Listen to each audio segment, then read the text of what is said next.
Porque hoje em dia a pensão alimentícia entre cônjuges ela é analisada conforme o caso concreto.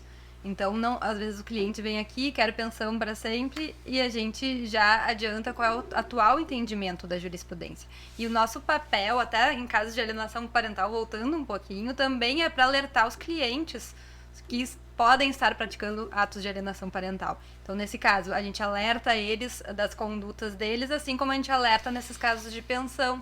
Porque não adianta a gente vender terreno no céu, que nem diz a Cris, no caso, em casos que não se aplica a pensão alimentícia. Mas, historicamente, a gente sabe, né, que as mulheres, elas acabavam ficando em casa, com os filhos, eram dependentes financeiras, né, dos maridos. Então, combinado entre eles era, eu cuido da casa, cuido dos filhos, e daí vem o divórcio, e se ela se vê totalmente, imagina, sem nada, com uma mão na frente e outra atrás.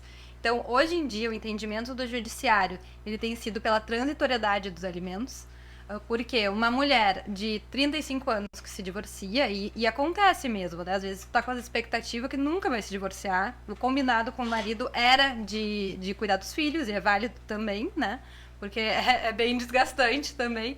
Então, ficava em casa, não tinha independência financeira, não tinha emprego, largou o emprego, e daí depois que se divorciam, não sabe como reiniciar o recomeço, né? Então, daí o judiciário, ele tem entendido pela transitoriedade entre 1, 2 anos, até se reestabelecer no mercado de trabalho. Claro que não tem uma fórmula pronta para isso. Então, tem que analisar o caso concreto, buscar as evidências, né, escutar o cliente, a história dele, ser realista também, né? Às vezes, quando tem uma idade avançada, não tem como se reinserir no mercado de trabalho. Então, nesses casos, daí A pessoa pode nem ter graduação, né? Nós temos até um caso aqui que eu me recordei agora, porque a gente vai conversando, a gente vai se lembrando de casos, né? Porque, pô, advogar 16 anos no direito de família, eu já vi praticamente tudo acontecer. Eu sei que praticamente tudo não, mas já vi muita coisa. E a Paula também. Mas tem um caso super interessante que a nossa cliente era mulher e ela tinha largado a profissão dela para acompanhar o marido, que era um empresário super próspero, e morou com ele em 5, 6 países ao longo de 8, 9 anos. Quando eles se separaram, ela era jovem, relativamente jovem na época, né? Eu digo assim, tinha menos de 60 anos até, se eu não vou falar aqui em idades, mas bem menos até. Não tinha 30 anos de idade, 35, tinha um pouco mais, mas era jovem, ela poderia se reinserir no mercado de trabalho. Mas ela tinha se dedicado tanto àquela vida, né, como mãe, como esposa, que, embora a regra já fosse a da transitoriedade, ou seja, da pensão de alimentos ser provisória, porque, como bem disse a Paula, hoje é por 1, 2, 3 anos que o judiciário aplica a pensão de alimentos entre ex-marido e ex-mulher, quando existe um curso de graduação, ou quando a pessoa, ainda que não tenha formação, ela pode trabalhar em diversos setores da economia.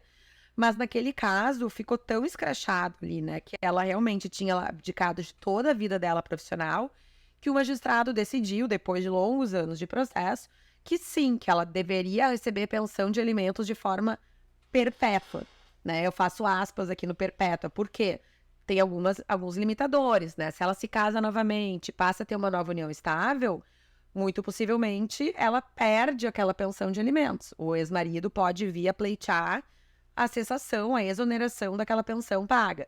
E outra, se daqui a pouco ela passa a investir na profissão ou abre uma empresa, uma loja, enfim, prospera até no mercado digital hoje, que é super comum, né? Há vários influencers, daqui a pouco a pessoa nem espera, ela já está recebendo uma gama, né, de dinheiro.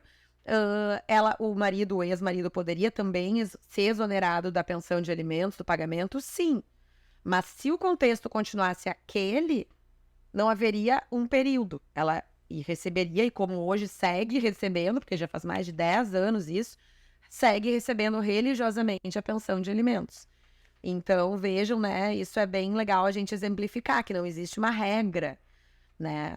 Até existe, né, dizendo bem, a regra é da transitoriedade, Mas a gente não pode generalizar isso. Não é 100% absoluto. Não. Exato. Até porque o direito de família, ele se aplica ao caso concreto, né? O direito de família muda o tempo inteiro. A gente poderia... Tem vários assuntos aqui que brilham os olhos, né? Dá vontade de ficar falando. Mas ele vai se moldando à realidade. Então, antigamente, a realidade era que a mulher era dependente do homem. Hoje em dia, isso tá mudando cada vez mais, ainda bem. Tem muitos homens dependentes de mulheres. Já tivemos casos aqui de mulheres pagando pensão para ex-marido. Exatamente. Cada vez mais. E é bonito ouvir isso, porque ainda na universidade, aqui no Rio Grande do Sul tem eu acho que foi a Amilcar Bueno, teve uma corrente grande aqui do direito alternativo no Rio Grande do Sul. E antes da Constituição a gente não tinha a figura da união estável, né? E há relatos de mulheres que tiveram relacionamentos de anos não formalizados e que ao final desse relacionamento se viam obrigadas a ingressar com reclamatórias trabalhistas contra os esposos para conseguir sair com algum patrimônio desses relacionamentos, né? Quer dizer, uma situação bem humilhante, e é uma pena que o direito tenha encarado essas situações dessa forma durante uma época. Então, essa nova dinâmica que se cria da transitoriedade e inclusive do pagamento da pensão para uniões estáveis também, né? Sim. É algo importante.